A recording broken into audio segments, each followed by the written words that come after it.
पहला समूएल बाब नंबर 1। हन्ना खुदा से बच्चा मांगती है। इफ्राइम के पहाड़ी इलाके के शहर रामा तायम सोफियम यानी रामा में एक इफ्राइमी रहता था जिसका नाम इल्काना बिन यरोहाम बिन इलीहो बिन तोहो बिन सोफ था।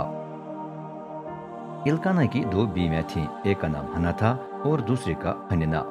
हन्ना के बच्चे थे लेकिन हन्ना बे औलाद थी।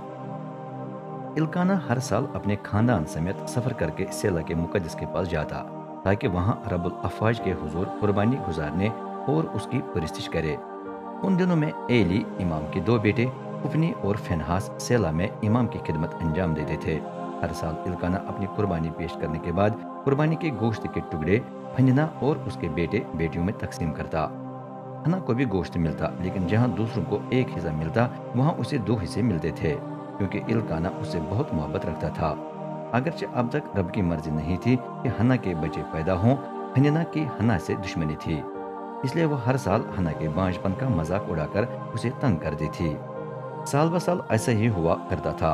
जब भी वो रब के मुकद्दस के पास जाते तो फन्ना हन्ना को इतना तंग करती कि वो उसकी बातें सुन सुनकर रो पड़ती और खा पी नहीं सकती। फिर इल्काना पूछता, हन्ना तू क्यों रो रही है? तू खाना क्यों नहीं खा रही है? उदास होने की क्या जरूरत? मैं तो हूँ, क्या ये 10 बेटों से कहीं बेहतर नहीं? एक दिन जब वो सेला में थे तो हन्ना खाने पीने के बाद दुआ करने के लिए उठी। एली इमाम रब के मुकद्दस के दरवाजे के पास कुर्सी पर बैठा था। हन्ना शदीद परेशानी के आलम में फूट फूट कर रोने लगी। रब से दुआ करते करते उसने कसम खाई, ए रब्बुल अफवाज, मेरी बुरी हालत पर नजर डालकर मुझे याद कर, अपनी खादिमों को मत भूलना बल्कि बेटा अता फरमा। अगर तू ऐसा करे तो मैं उसे तुझे वापस कर दूंगी। ए रब, उसकी पूरी जिंदगी तेरे लिए मखसूस होगी। इसका निशान यह होगा कि उसके बाल कभी नहीं कटवाए जाएंगे। हन्ना बड़ी देर तक यूं दुआ करती रही। एली उसके मुंह पर गौर करने लगा तो देखा कि हन्ना के होंठ तो हिल रहे हैं लेकिन आवाज सुनाई नहीं दे रही है क्योंकि हन्ना दिल ही दिल में दुआ कर रही थी।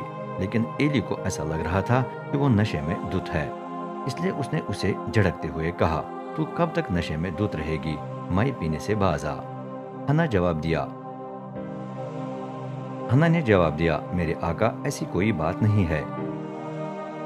मैंने न माई पी है न कोई और नशावर चीज चखी है। बात यह है कि मैं बड़ी रंजीदा हूँ, इसलिए रब के हुजूर अपने दिल की आहुजारी उंडेल दी है।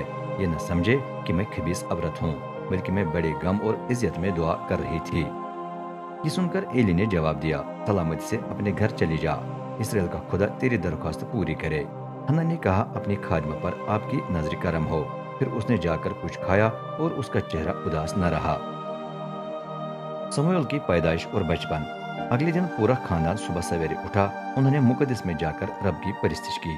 फिर रामा वापस चले गए जहां उनका घर था और रब ने हन्ना को याद करके उसकी दुआ सुनी। इल्काना और हन्ना के बेटा पैदा हुआ। हन्ना ने उसका नाम समूएल यानी उसका नाम खुदा है रखा क्योंकि उसने कहा, मैंने उसे रब से मांगा। अगले साल इल्काना खानदान के साथ मामूल के मुताबिक सेला गया ताकि रब को सालाना कुर्बानी पेश करे और अपनी मन्नत पूरी करे, लेकिन हन्ना न गई। उसने अपने शवहर से कहा, जब बच्चा दूध पीना छोड़ देगा तब ही मैं उसे लेकर रब के हुजूर पेश करूंगी।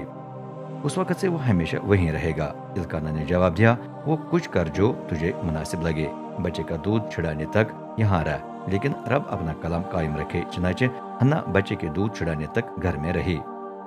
जब समूएल ने दूध पीना छोड़ दिया तो हन्ना उसे सेला में रब के मुकद्दस के पास ले गई। वो बच्चा अभी छोटा था। कुर्बानियों के लिए उसके पास 3 बैल, मेदे की तकरीबन 16 सेर और माई की मशक थी। बैल को कुर्बानगाह पर चढ़ाने के बाद इल्काना और हन्ना बच्चे को एली के पास ले गए। हन्ना ने कहा, मेरे आका, आपकी हयात की कसम, मैं वही औरत हूँ जो कुछ साल पहले यहाँ आपकी मौजूदगी में खड़ी दुआ कर रही थी। उस वक्त मैंने इल्तिमास की थी कि रब मुझे बेटा अता करे और रब ने मेरी सुनी है। चुनाचे अब मैं अपना वादा पूरा करके बेटे को रब को वापस कर देती हूँ। उम्र भर वो रब के लिए मखसूस होगा। तब उसने रब के हुजूर सजदा किया।